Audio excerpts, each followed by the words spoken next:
Hey guys, welcome to the Virtual Electrician, TVE, your one-stop shop for do-it-yourself electrical help. This is one of our most important videos. This is going to help you correctly size your circuits.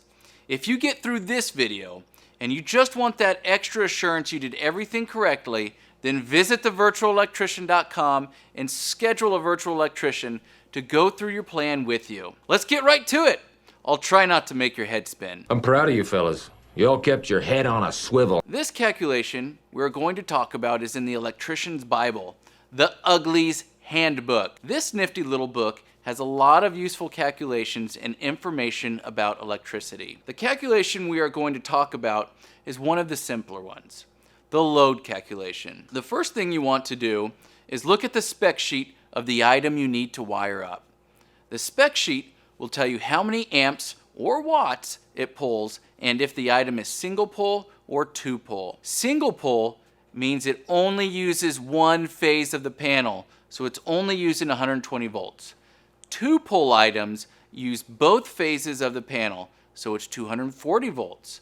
If the item you are wiring pulls 1200 watts and only uses 120 volts, the calculation is watts divided by volts equals amps. 1200 divided by 120 equals 10 amps. However, an important fact to know, you can only load a breaker to 80%. The closest breaker size to 10 amps is 15 amps. Let's see what 80% of 15 is.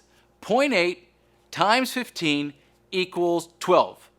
That means for a 15 amp circuit, you get 12 amps you can play with. In this case, that item will need a dedicated 15 amp circuit. When I say dedicated, that means you can't use anything else on that circuit. Technically, you've still got 2 amps you can play with. But let's say you install another convenience outlet on that circuit. Someone plugs a vacuum into it. You're going to trip that breaker. Let's say you do your load calculation and it says you're going to pull 12.5 amps. You're like, sweet, I can use a 15 amp breaker on that. That 12.5 is actually greater than the 80% allowance you get. In that case, you will need to bump it up to the next breaker size, which is 20 amps. Let's move on to 240 volt circuits. Let's say the item is 240 volts and it's pulling 7600 watts. The equation is still watts divided by volts equals amps. So it's 7600 divided by 240 equals 31.67. The next breaker size up from 30 is 40. Let's see what 80% of 40 is.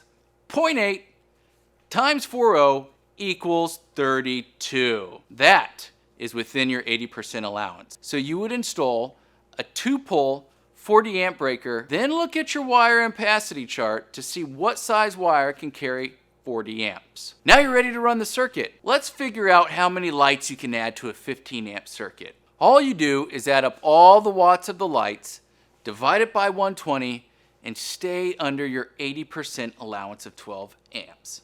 Simple as that. But if you want us to check your calculations for you, schedule a virtual electrician at thevirtualelectrician.com.